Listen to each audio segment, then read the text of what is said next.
So let me read the honorary degree. The first part is in Latin.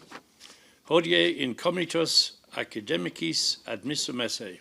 Into this academic community today is admitted Shashi Tharoor for his life championing of United Nations values and Indian democracy, for his prolific and enlightened contributions to literature, for his steadfast defense of the open society and democracy, for ahead of a gathering storm and the rising menace of tyranny, the brave raising of his needed voice, articulate, eloquent, erudite, and enlightened. And because of the planet and the free world's ever more pressing need of such a voice, is hereby conferred with and admitted to the degree of Doctor of International Relations, honoris causa, in witness whereof, by the authority committed to us in law, we have hereunder placed our names as testimony.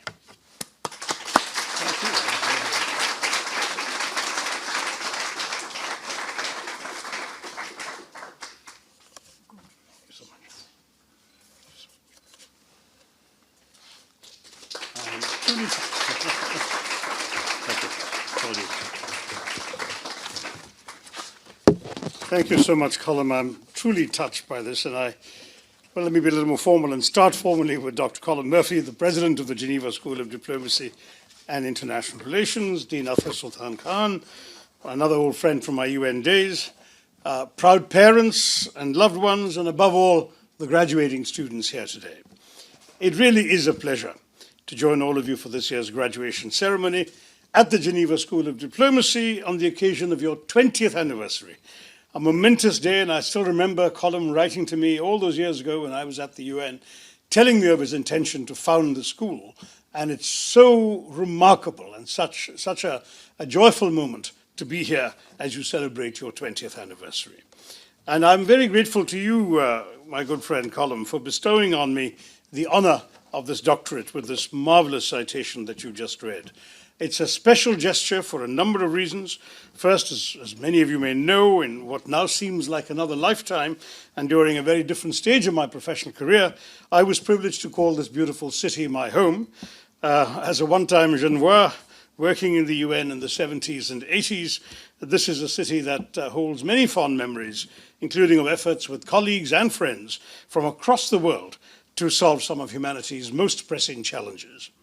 At the same time, as someone who spent the better part of my professional career engaging with the substantive and diverse themes that fall under the ambit of what's called international relations and geopolitics, both during my time at the UN and somewhat less in my subsequent innings in Indian politics, it's always nice to have one's contributions recognized, especially when it comes from a school of such prestige and eminence as the Geneva School of Diplomacy has now acquired. In many ways, this honor and recognition is not merely, for me, a personal achievement, but a testament of the unwavering commitment of this fine institution and its head to excellence in the field of diplomacy and international relations. Let me also take this opportunity to offer my warm congratulations to those who are graduating today on the occasion of the special milestone. You are diplomats and leaders of tomorrow, and well, there will undoubtedly be many miles to go before you sleep. And while this is only the beginning of an exciting journey, take a moment to let it sink in and give yourselves a round of applause because you more than deserve it.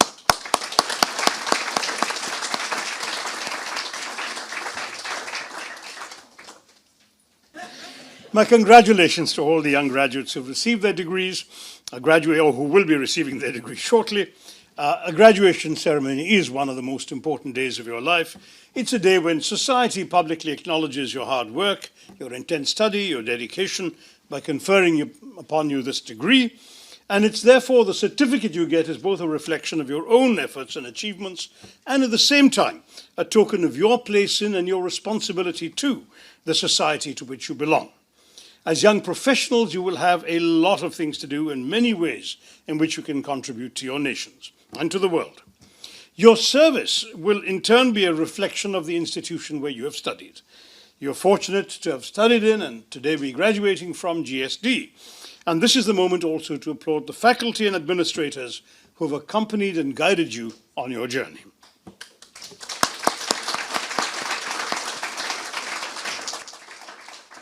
So keeping in mind that I'm addressing future diplomats and practitioners in the field of international relations, I thought I would use this occasion to share with you my thoughts on the future of multilateralism, which is, of course, the principal preoccupation of the city of Geneva.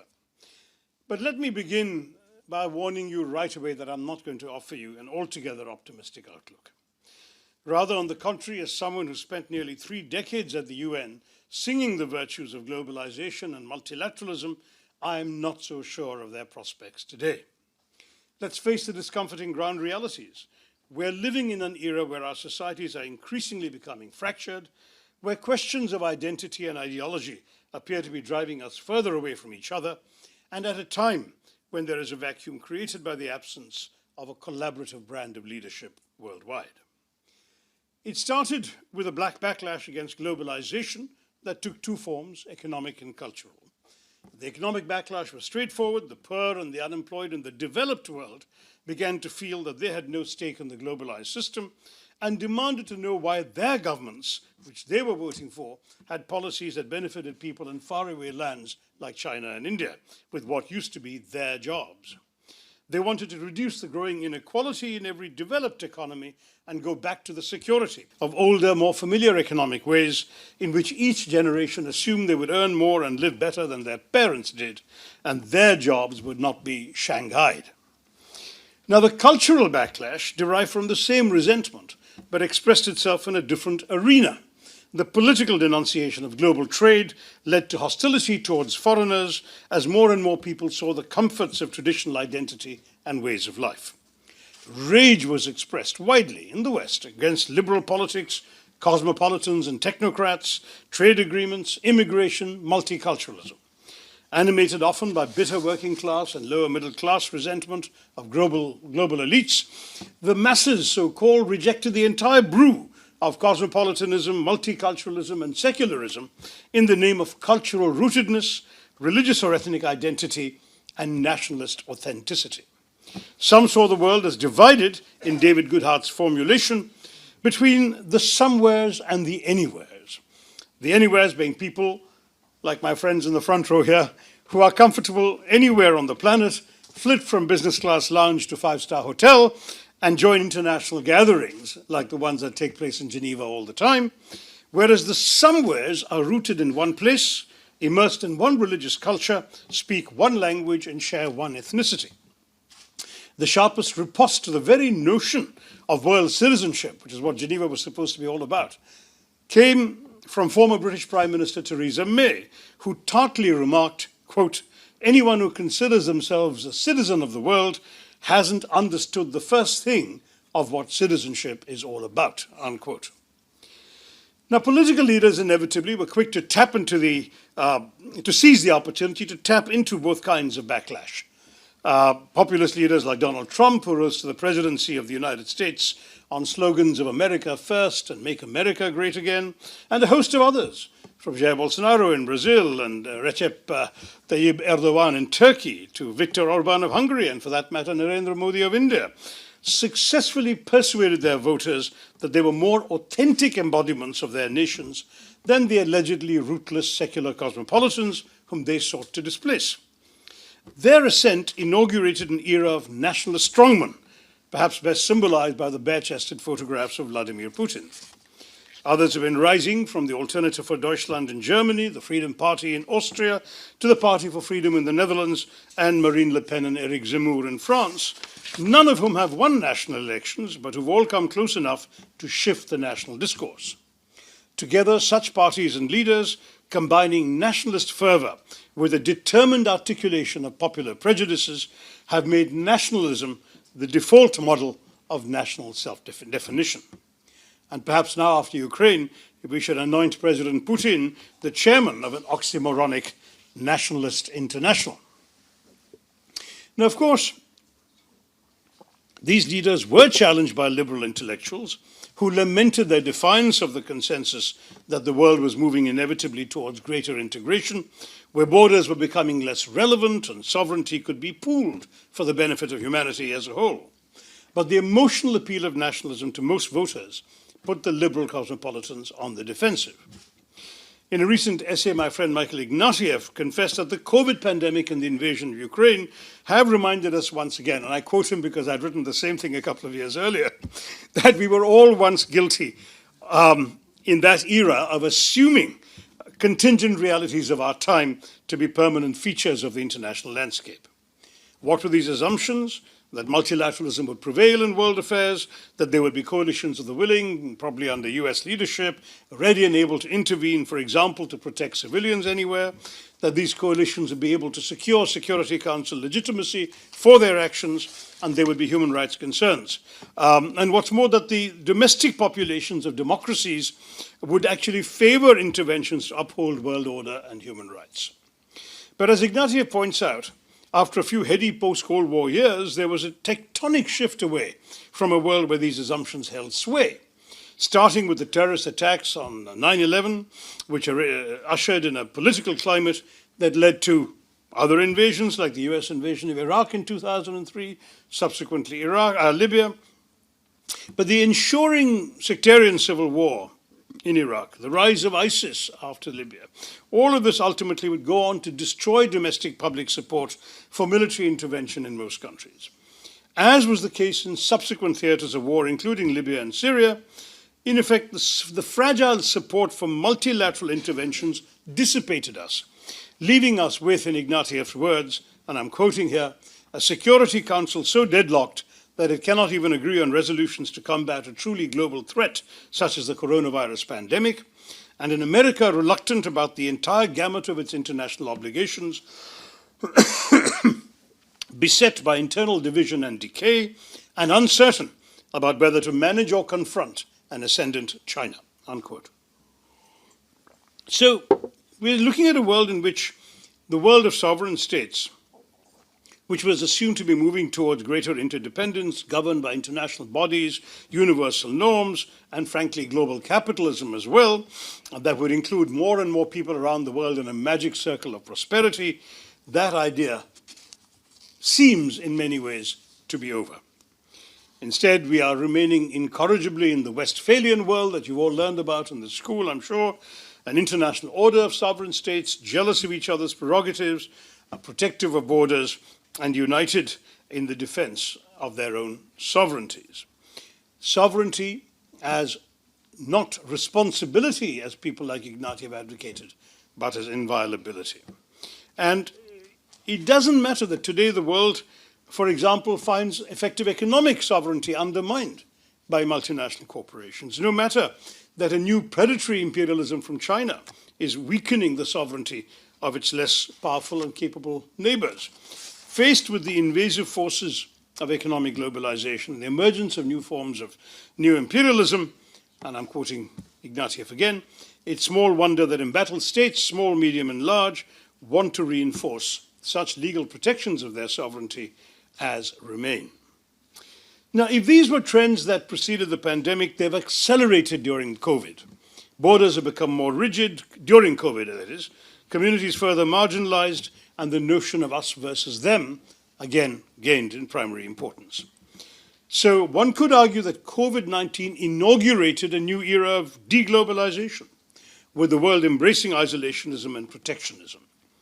The COVID pandemic confirmed, after all, for many, that in terms of crisis, people rely on their own governments to shield them, that global supply chains are vulnerable to disruption and therefore are unsustainable, that dependence on foreign countries for essential goods, such as pharmaceuticals or even the ingredients that go into making them, could be fatal. I still remember the shock in America when the Chinese stopped all exports in January 2020, when they realized that 100% of their supplies of their favorite headache remedy, ibuprofen, came from China. And suddenly there was literally going to be no ibuprofen in the American market. Unfortunately for them, the Chinese resumed exports in a couple of months. But it's a reminder that that era, nations tried aggressively to acquire medicine, supplies, and eventually vaccines for their own people at the expense of each other. It was all about getting enough behind your borders. I was told yesterday that Switzerland alone has destroyed 15 million doses of coronavirus vaccine that they ordered in surplus and which could have easily saved lives in Africa. The British did something very similar. There was a rush at the same time to reset global supply chains and raise trade barriers.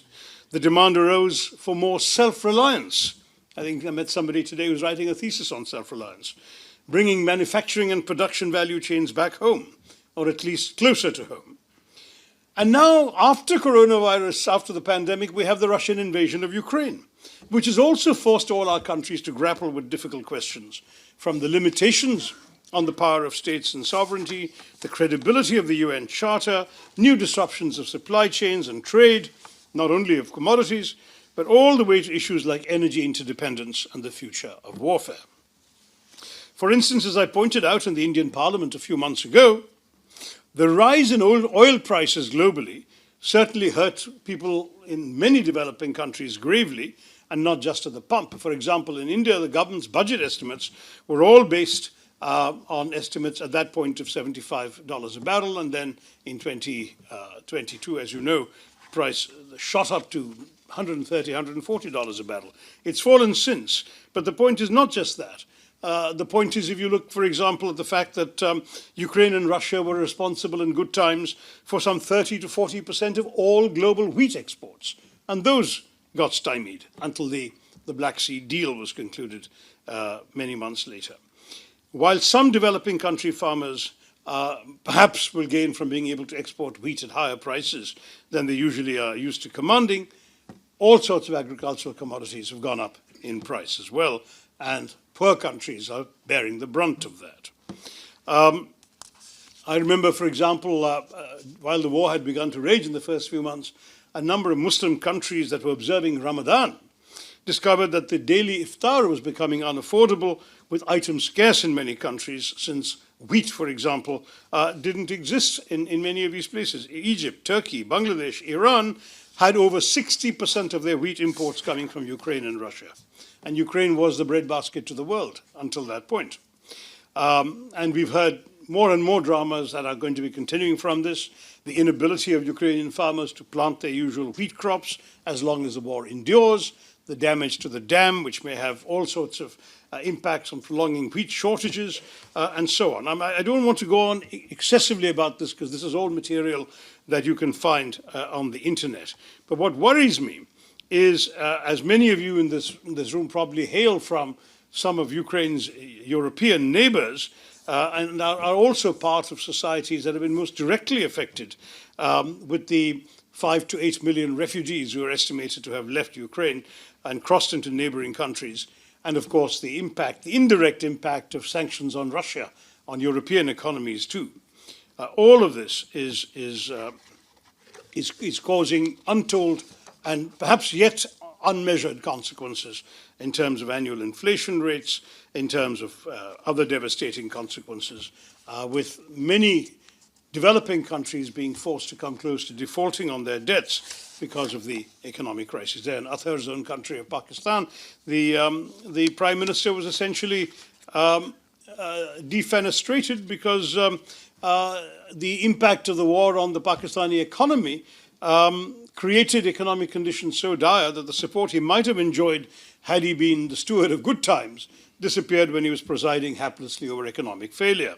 Very similar problems in Colombo in Sri Lanka, and countries as far apart as Nepal, Tunisia, Sierra Leone, Bolivia, all face debt crises attributable directly to the war.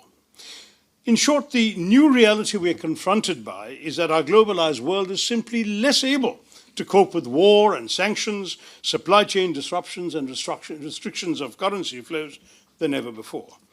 For a few heady years, we had enjoyed the benefits of interdependence as trade and currency flowed fairly freely and prosperity transcended borders.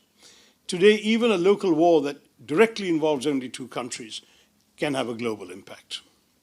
Now, while the consequences of Ukraine are still playing themselves out and COVID restrictions have significantly eased or even been done away with altogether across the world, the pandemic and the resultant lockdowns reminded us that much of what seemed to be knitting the world ever closer together, and which we till recently took for granted, was vulnerable.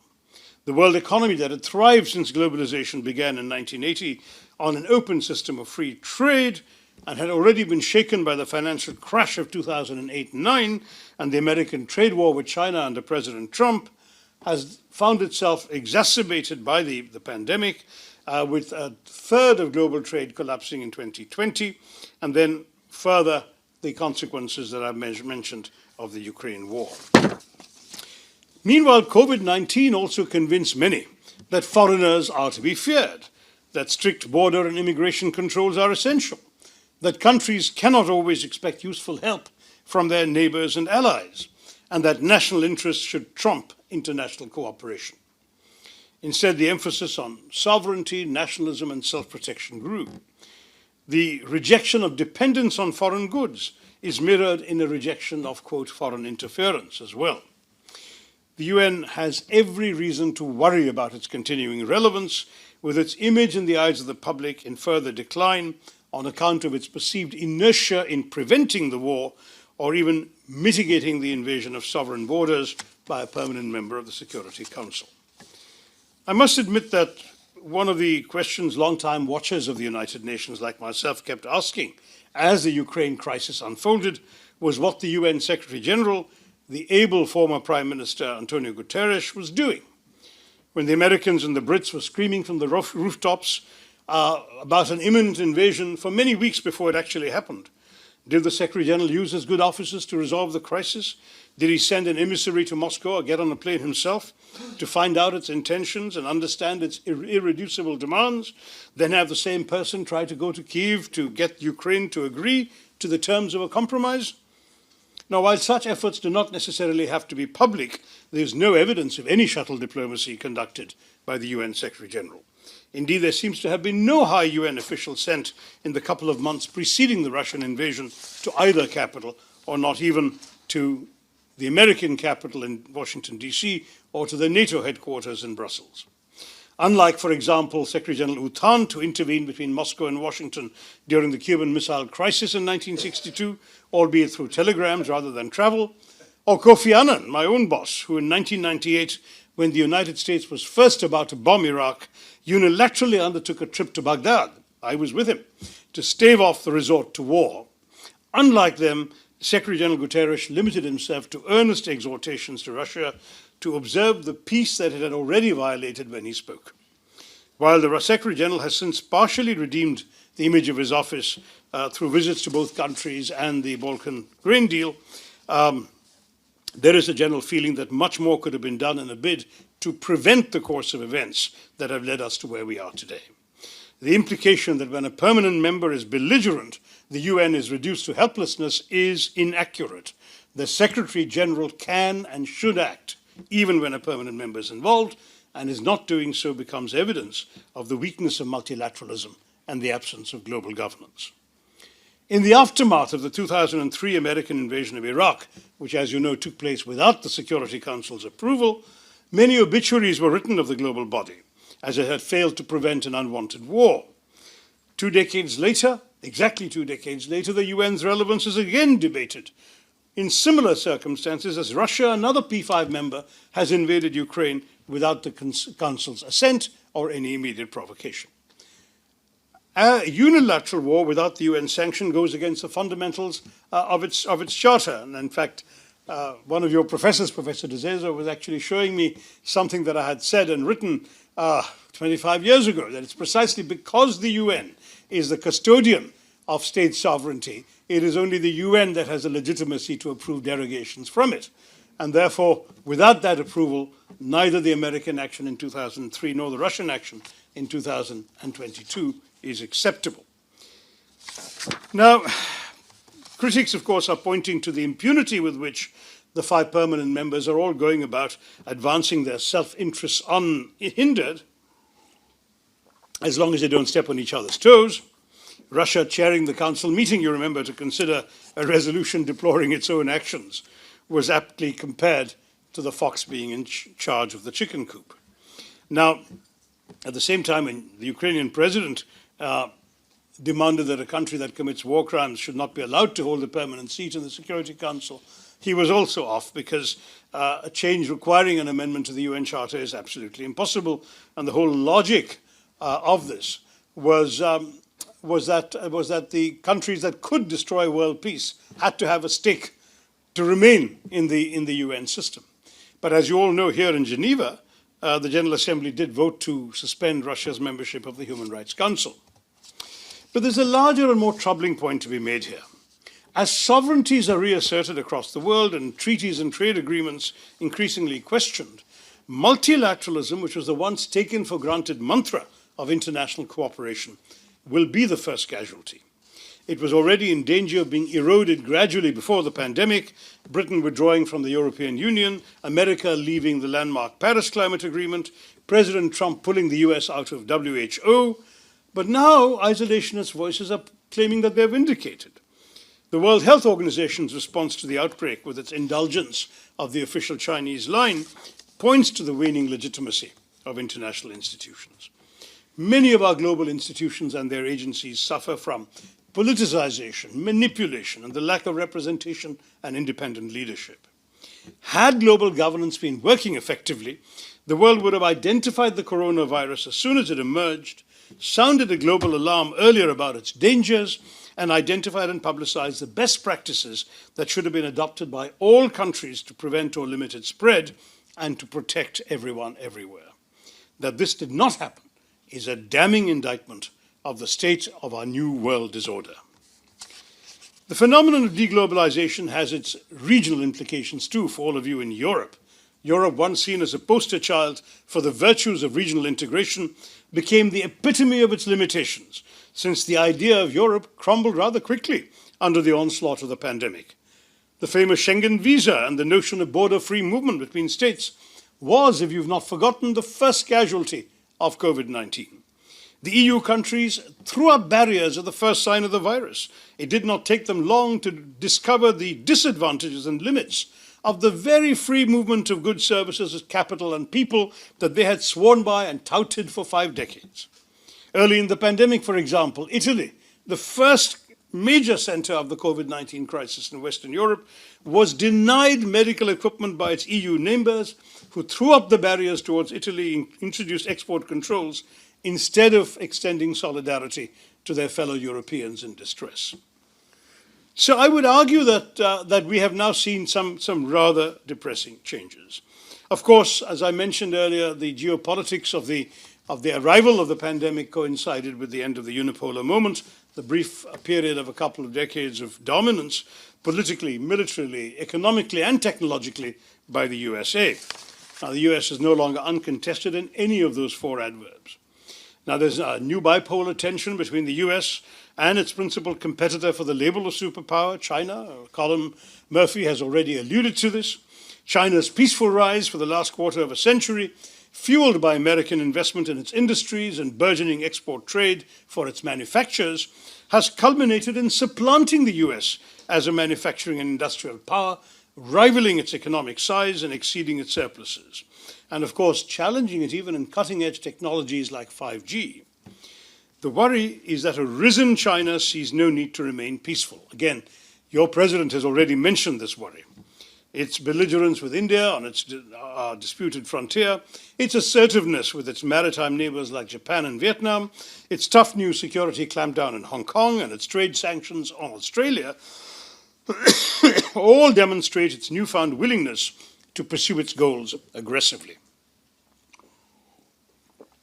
The coronavirus is far from the first global bug to have bitten us, nor will it be the last. In 2001,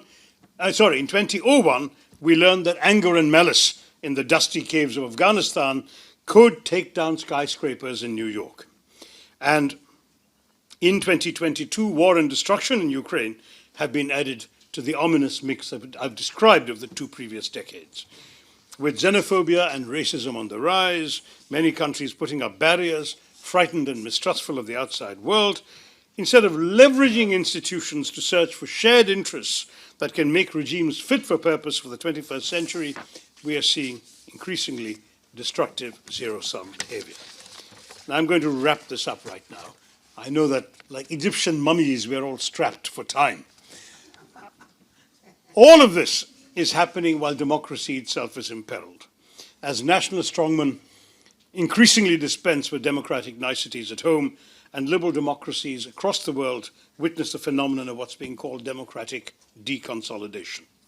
Autocracy has little time for multilateralism, which such leaders see as imposing constraints on their controls. Yet it's clear that the sheer complexity and immeasurability of our interdependence requires more global governance and not less. Turning our backs on multilateral institutions as the first sign of weakness is unfortunate. As you've been told, I spent 29 years working at the United Nations, and I can say with confidence that the key lesson it taught me is that the world is a better place when countries engage in dialogue, when they have a forum to talk through the problems that they share, rather than resorting to tit-for-tat responses on issues they disagree upon.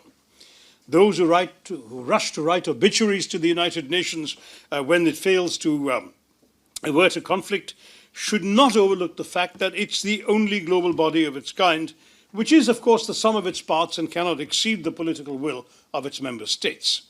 But as Dag Hammarskjöld, the Second Secretary General, famously said about the organization, the UN was not created to take mankind to heaven, but rather to save humanity from hell. In the COVID-conscious Ukraine war world, unfortunately, countries are turning their backs on such forums in their desire to reduce their exposure to external dangers. But we all know, and I'm sure those of you emerging today as graduates know very well, that external forces do not only represent threats, they also involve opportunities that visionary leaders should seize. And I would hope that in a global society that's more insular, stratified, and hostile than when Colm and I were your age, there now has arisen a unique opportunity to talented leaders like many of you graduating today to rise to the occasion and address the acute leadership deficiency the world is currently facing. The world will need a new set of leaders to bring us together, individuals who, though rooted in their immediate localities, are capable of displaying the necessary vision and aptitude to think beyond your immediate borders.